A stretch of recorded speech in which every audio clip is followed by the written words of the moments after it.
Hello friends, ಅಡುಗೆ ಪ್ಯಾಷನ್ಗೆ ಎಲ್ಲರಿಗೂ ಸ್ವಾಗತ. ಇವತ್ತು ನಾನೊಂದು ಮಾರ್ನಿಂಗ್ ಬ್ರೇಕ್ಫಾಸ್ಟ್ ರೆಸಿಪಿಯೊಂದಿಗೆ ಬಂದಿದ್ದೇನೆ. ತುಂಬ ರುಚಿಯಾಗಿರ್ತದೆ. ನಿಮಗೆ ಯಾವಾಗಲೂ ಮಾಮೂಲಿಯಾಗಿ ಇಡ್ಲಿ ಮಾಡಿ ಬೋರ್ ಆಗಿರ್ಬೋದು, ಬೇಜಾರಾಗಿರ್ಬೋದು, ಆದರೆ ಇದೊಂದು ಸ್ಪೆಷಲ್ಲಾಗಿ ಇದೆ ಈ ರೆಸಿಪಿ. ಈ ಇಡ್ಲಿ ರೆಸಿಪಿನ ಹೇಗೆ ಮಾಡೋದು, ಸ್ಪೆಷಲ್ ಇಡ್ಲಿ ರೆಸಿಪಿ ಅಂತ ಹೇಳ್ಬೋದು. ನೋಡುವ ಬನ್ನಿ ಹೇಗೆ ಮಾಡೋದು ಅಂತ ನೋಡುವ. ಇಲ್ಲಿ ನಾನು ಮೊದಲಿಗೆ 3/4 ಕಪ್ಪಷ್ಟು ಉದ್ದಿನ ಬೇಳೆಯನ್ನು ತಗೊಂಡಿದ್ದೇನೆ. 3/4 ಕಪ್ ಉದ್ದಿನ ಬೇಳೆನ ಈ ಪಾತ್ರೆಗೆ ಹಾಕ್ಕೊಳ್ತಾ ಇದ್ದೇನೆ. ಬೆಳಿಗ್ಗೆ ನೀವು ನೆನೆಸ್ಕೊಂಡ್ರೆ ಸಾಯಂಕಾಲ ಗ್ರೈಂಡ್ ಮಾಡ್ಕೊಳ್ಬೋದು, ಆ ರೀತಿ ಮಾಡ್ಕೊಳ್ಬೋದು. 1-1.5 ಚಮಚದಷ್ಟು ಮೆಂತೆ ಕಾಳುಗಳನ್ನು ಉಪಯೋಗಿಸ್ಕೊಂಡಿದ್ದೇನೆ. ಮೆಂತೆ ಕಾಳು ಹಾಕದೆ ಕೂಡ ಈ ಇಡ್ಲಿಯನ್ನು ಮಾಡ್ಬೋದು, ಪರವಾಗಿಲ್ಲ. ಆದರೆ ಮೆಂತೆದ್ದು ಫ್ಲೇವರ್ ಚೆನ್ನಾಗಿರ್ತದೆ ಅಲ್ವಾ, ಸಾಫ್ಟಾಗಿ ಬರ್ತದೆ, ಅದಕ್ಕೋಸ್ಕರ ಇದನ್ನು ಚೆನ್ನಾಗಿ ವಾಶ್ ಮಾಡ್ಕೊಳ್ಬೇಕು. ಉದ್ದಿನ ಬೇಳೆನ ತುಂಬ ಸಲ ವಾಶ್ ಮಾಡ್ಕೊಳ್ಬಾರ್ದು. ಒಂದು 5-6 ಗಂಟೆಗಳಷ್ಟು ಹೊತ್ತು ನೆನೆಸ್ಕೊಳ್ಬೇಕು. ನೋಡಿ, ಇದು ಈಗ ನೆನೆದಿದೆ. 5-6 ಗಂಟೆ ನೆನೆದ ನಂತರ ಇದನ್ನು ಈಗ ಒಂದು ಮಿಕ್ಸಿ ಜಾರ್ಗೆ ಹಾಕಿ ಗ್ರೈಂಡ್ ಮಾಡ್ಕೊಳ್ಬೇಕು. ಉದ್ದಿನ ಬೇಳೆಯನ್ನು ತುಂಬ ಸಲ ವಾಶ್ ಮಾಡಿದರೆ ಅದರಲ್ಲಿರುವಂಥ ಅಂಶ ಹೋಗಿ ಅದು ಹುಳಿ ಬರೋದು ಕಡಿಮೆ ಆಗ್ತದೆ, ಮತ್ತು ಇಡ್ಲಿ ಸಾಫ್ಟಾಗಿಯೂ ಬರೋದಿಲ್ಲ. ಈಗ ಉದ್ದಿನ ಬೇಳೆಯನ್ನು ಗ್ರೈಂಡ್ ಮಾಡ್ತಾ ಇದ್ದೇವೆ. ಅದರ ಜೊತೆಗೆ ನಾನಿಲ್ಲಿ ಉದ್ದಿನ ಬೇಳೆ ತಗೊಂಡ ಕಪ್ಪಲ್ಲಿ 1 ಕಪ್ಪಷ್ಟು ಅಕ್ಕಿ ರವೆಯನ್ನು ತಗೊಂಡಿದ್ದೇನೆ. ಈ ಅಕ್ಕಿ ರವೆಯನ್ನು ಇದಕ್ಕೆ ಹಾಕ್ಕೊಳ್ಳೋದು. ಇದಕ್ಕೆ ಎಷ್ಟು ಬೇಕೋ ಅಷ್ಟು ನೀರನ್ನು ಹಾಕ್ಕೊಂಡು ಇದನ್ನೊಮ್ಮೆ ಚೆನ್ನಾಗಿ ವಾಶ್ ಮಾಡಿ ನೀರನ್ನು ಬಗ್ಗಿಸಿಕೊಳ್ಳೋದು. ನೀರು ಹಾಕಲಿಕ್ಕಿಲ್ಲ, ಇಡ್ಲಿ ಹಿಟ್ಟಿನ ಕನ್ಸಿಸ್ಟೆನ್ಸಿ ನೋಡ್ಕೊಳ್ಬೇಕಲ್ಲ. ಈಗ ಒಮ್ಮೆ ಇದನ್ನು ನೀರೆಲ್ಲ ಹಾಕಿ ನೀರನ್ನು ಚೆಲ್ಲೋದು. ಆಮೇಲೆ ನಾವು ಗ್ರೈಂಡ್ ಮಾಡಿ ಇಟ್ಕೊಂಡಿದ್ದೇವಲ್ಲ ಉದ್ದಿನ ಹಿಟ್ಟು ಹಾಗೆ ಮೆಂತೆ ಹಾಕಿ ಗ್ರೈಂಡ್ ಮಾಡಿದ ಹಿಟ್ಟನ್ನು ಇದಕ್ಕೆ ಮಿಕ್ಸ್ ಮಾಡ್ಕೊಳ್ಳೋದು. ಈಗ ಇದಕ್ಕೆ ಉಪ್ಪು ಹಾಕಲಿಕ್ಕಿಲ್ಲ, ನಾನು ಬೆಳಿಗ್ಗೆ ಉಪ್ಪು ಹಾಕೋದು. ಈಗ ಉಪ್ಪು ಹಾಕದೆ ಹಾಗೇ ಇದನ್ನು ಕಲಸಿಕೊಳ್ಳೋದು. ಅಕ್ಕಿ ರವೆ ಉದ್ದಿನ ಹಿಟ್ಟಿನ ಜೊತೆ ಚೆನ್ನಾಗಿ ಹೊಂದಿಕೊಳ್ಬೇಕು. ಹಾಗೆ ಕೈಯಲ್ಲೇ ಕಲಸಿದರೆ ಚೆನ್ನಾಗಿ ಹುಳಿ ಬರ್ತದೆ, ಹುದುಗು ಬರ್ತದೆ, ಇಡ್ಲಿ ಸಾಫ್ಟಾಗಿ ಬರ್ತದೆ. ಅದಕ್ಕೋಸ್ಕರ ಕೈಯಿಂದ ಚೆನ್ನಾಗಿ ಮಿಕ್ಸ್ ಮಾಡಿಕೊಳ್ಳೋದು. ಮಿಕ್ಸ್ ಮಾಡಿ ಆದಮೇಲೆ ರಾತ್ರಿ ಇಡೀ ಇದು ಓವರ್ನೈಟ್ ಇಡಬೇಕು. ಬೆಳಿಗ್ಗೆ ಅಷ್ಟೊತ್ತಿಗೆ ನಾವು ಇಡ್ಲಿಯನ್ನು ರೆಡಿ ಮಾಡ್ಕೊಳ್ಳೋದು. ನೋಡಿ, ಬೆಳಿಗ್ಗೆ ಚೆನ್ನಾಗಿ ಉಬ್ಬಿ ಬಂದಿದೆ ಹಿಟ್ಟು.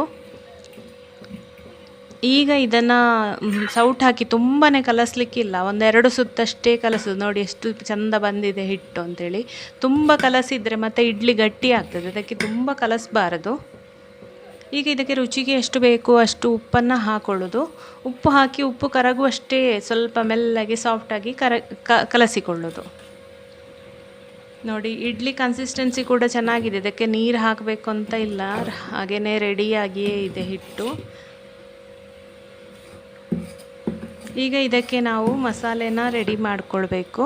ಸ್ಪೆಷಲ್ ಮಸಾಲೆ ಇಡ್ಲಿ ಅಲ್ವಾ ಇದು, ಅದಕ್ಕೋಸ್ಕರ ಇಲ್ಲಿ ನಾನು ತವಕ್ಕೆ 1-2-3 ಚಮಚದಷ್ಟು ಎಣ್ಣೆಯನ್ನು ಹಾಕ್ಕೊಂಡಿದ್ದೇನೆ.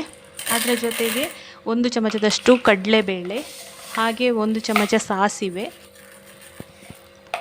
1 ಚಮಚ ಉದ್ದಿನಬೇಳೆ, ಇವಿಷ್ಟನ್ನು ಹಾಕಿ ಫ್ರೈ ಮಾಡೋದು. ಜೊತೆಗೆ 1/2 ಚಮಚದಷ್ಟು ಜೀರಿಗೆಯನ್ನು ಹಾಕೊಳ್ಳೋದು. ಕೆಲವರಿಗೆ ಇಡ್ಲಿ ತಿಂದರೆ ಗ್ಯಾಸ್ಟ್ರಿಕ್ ಆಗೋದು ಅಂತೆಲ್ಲ ಆಗುತ್ತೆ, ಉದ್ದೆಲ್ಲ ಕೆಲವರಿಗೆ ಆಗೋದಿಲ್ಲ ಅಲ್ಲ.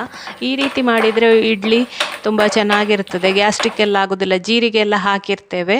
ಹಾಗೆ ಇದಕ್ಕೆ ಇನ್ನು ನೆಕ್ಸ್ಟು ಸ್ವಲ್ಪ ಕೊತ್ತಂಬರಿ ಸೊಪ್ಪು, ಸ್ವಲ್ಪ ಕರಿಬೇವು, ಹಸಿಮೆಣಸನ್ನು ಕಟ್ ಮಾಡಿ ಇಟ್ಕೊಂಡಿದ್ದೇನೆ. ಹಾಗೆಯೇ ಶುಂಠಿ ಕೂಡ ಸ್ವಲ್ಪ ತುರಿದಿಟ್ಕೊಂಡಿದ್ದೇನೆ. ಇವಿಷ್ಟನ್ನು ಹಾಕ್ಕೊಂಡು ಒಗ್ಗರಣೆಗೆ ಹಾಕಿ ಫ್ರೈ ಮಾಡೋದು. ಹಸಿಮೆಣಸು, ಕರಿಬೇವು, ಹಾಗೆಯೇ ಸ್ವಲ್ಪ ಶುಂಠಿ ತುರಿದಿಟ್ಕೊಂಡದ್ದು. ಶುಂಠಿ ಎಲ್ಲ ಹಾಕಿದರೆ ಒಳ್ಳೆಯದು, ಜೀರ್ಣಕ್ಕೆಲ್ಲ ಒಳ್ಳೆಯದು. ಹೊಟ್ಟೆ ಉಬ್ಬರಿಸಿದಾಗೆ ಆಗ್ತದೆ ಕೆಲವರಿಗೆ ಉದ್ದಿನದ್ದು ಇಡ್ಲಿ ತಿಂದರೆ. ಆದರೆ ಇದನ್ನೆಲ್ಲ ಹಾಕಿ ಮಾಡೋದ್ರಿಂದ ಆ ರೀತಿ ಆಗೋದಿಲ್ಲ, ಇಡ್ಲಿ ಕೂಡ ರುಚಿ ಆಗ್ತದೆ. ನೋಡಿ, ಇದನ್ನು ಚೆನ್ನಾಗಿ ಫ್ರೈ ಮಾಡಬೇಕು. ತುಂಬ ಕೆಂಪು ಮಾಡ್ಕೊಳ್ಬೇಡಿ ಉದ್ದಿನಬೇಳೆ ಕಡಲೆಬೇಳೆ ಎಲ್ಲ, ಸ್ವಲ್ಪ ಕಲರ್ ಚೇಂಜ್ ಆದರೆ ಸಾಕು. ಇಷ್ಟ ಆದ ಮೇಲೆ ಇದು ತಣ್ಣಗಾಗಬೇಕು, ಹಾಗೆಯೇ ಬಿಸಿ ಬಿಸಿ ಇಡ್ಲಿ ಹಿಟ್ಟಿಗೆ ಹಾಕೋದು ಬೇಡ. ಹಾಗೆ ಇದಕ್ಕೆ ಇಂಗು ಕೂಡ ಹಾಕಿದೆ. ಇಲ್ಲಿ ಜೀರಿಗೆ, ಇಂಗು, ಶುಂಠಿ ಇದೆಲ್ಲ ಹೊಟ್ಟೆ ಉಬ್ಬರ ಮತ್ತು ಅಜೀರ್ಣ ಆಗೋದು ಅಂಥದನ್ನೆಲ್ಲ ಇದು ತಡೆಗಟ್ತದೆ, ಇದೆಲ್ಲ ಹಾಕೋದ್ರಿಂದಾಗಿ. ಹಾಗಾಗಿ ಇದು ಆರೋಗ್ಯಕ್ಕೆ ಕೂಡ ತುಂಬಾ ಒಳ್ಳೆಯದು. ಈ ಇಡ್ಲಿ ತಿಂದರೆ ಏನು ಕೂಡ ಹೊಟ್ಟೆ ಸಮಸ್ಯೆ ಯಾವುದು ಕೂಡ ಬರೋದಿಲ್ಲ.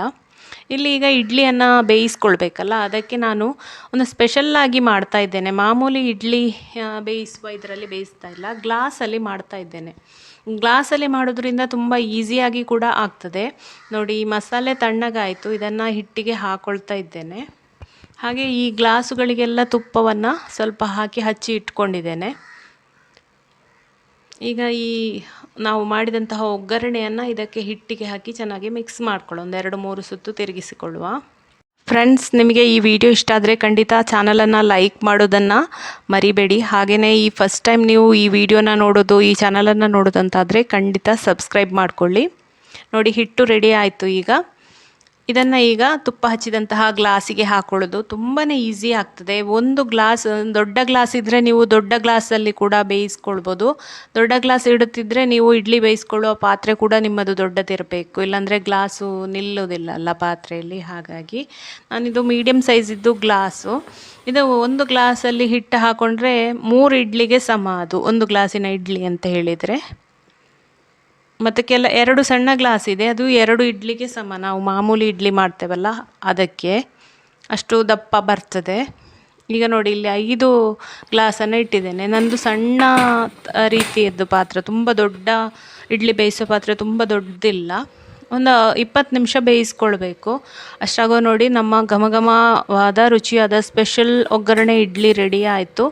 ಇದನ್ನು ತೆಗೆದುಕೊಳ್ಳುವ. ಒಂದು 10 ನಿಮಿಷ ಬಿಡಬೇಕು, ತುಂಬ ಬಿಸಿ ಇದೆ. ತಣ್ಣಗಾದ ಮೇಲೆ ಇದನ್ನು ತೆಗೆದು ತೋರಿಸ್ತೇನೆ. ತುಂಬಾ ಬಿಸಿ ಇದೆ, ತುಂಬ ಚೆನ್ನಾಗಿ ಬಂದಿದೆ. ಈಗ ನೋಡಿ, ತಣ್ಣಗಾದ ಮೇಲೆ ಎಷ್ಟು ಚೆಂದ ಬಂತು ಅಂತೇಳಿ. ನೀವು ಕೂಡಲೇ ಗ್ಲಾಸಲ್ಲಿ ಬರಲಿಲ್ಲ ಅಂತ ಆದರೆ ಸ್ವಲ್ಪ ಸ್ಪೂನ್ನ ಸಹಾಯದಿಂದ ಮಾಮೂಲಿಯಾಗಿ ಇಡ್ಲಿ ಎಳಕಿಸುವ ಹಾಗೆ, ಎಬ್ಬಿಸುವ ಹಾಗೆ ಮಾಡ್ಕೊಳ್ಬೋದು.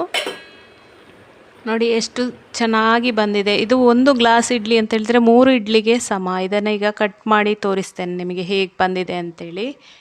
ನೋಡಿ ಎಷ್ಟು ಸಾಫ್ಟಾಗಿ ಬಂದಿದೆ ನೋಡಿ, ಹತ್ತಿಯ ಹಾಗೆ ಬರ್ತದೆ ಈ ರೀತಿ ಇಡ್ಲಿ. ಆರೋಗ್ಯಕ್ಕೆ ಕೂಡ ತುಂಬಾ ಒಳ್ಳೆಯದು. ಹೊಟ್ಟೆ ಏನು ಅನಿಸೋದಿಲ್ಲ ಈ ಇಡ್ಲಿಯನ್ನು ತಿಂದರೆ, ಯಾಕೆಂದರೆ ಇದರಲ್ಲೆಲ್ಲ ಅಂಶಗಳಿದೆ ಅಲ್ವಾ. ಹಾಗೆ ಇದಕ್ಕೊಂದು ರುಚಿಯಾದ ಚಟ್ನಿ ಕೂಡ, ನೀರುಳ್ಳಿ ಎಲ್ಲ ಹಾಕಿ ಒಂದು ರುಚಿಯಾದ ಚಟ್ನಿ ಮಾಡ್ಕೊಂಡಿದ್ದೇನೆ. ಇಂಗು, ಜೀರಿಗೆ, ಶುಂಠಿ ಎಲ್ಲ ಹಾಕೋದ್ರಿಂದ ಇದು ಆರೋಗ್ಯಕ್ಕೆ ತುಂಬಾ ಒಳ್ಳೆಯದು. ನೋಡಿ ಎಷ್ಟು ಸಾಫ್ಟಾಗಿ ಬಂದಿದೆ. ಇದಕ್ಕೆ ನೀವು ಸಾಂಬಾರು ಕೂಡ ಮಾಡ್ಕೊಳ್ಬೋದು. ನೀವು ನಿಮ್ಮನೇಲಿ ಮಾಡಿ ಈ ರೀತಿ ಇಡ್ಲಿ.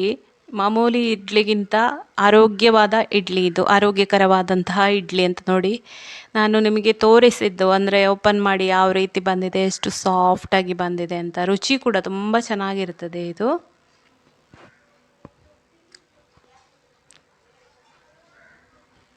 ಫ್ರೆಂಡ್ಸ್, ನೋಡಿದ್ರಲ್ಲ ಇಡ್ಲಿ ರೆಸಿಪಿಯನ್ನು, ಸ್ಪೆಷಲ್ ಇಡ್ಲಿ ರೆಸಿಪಿ.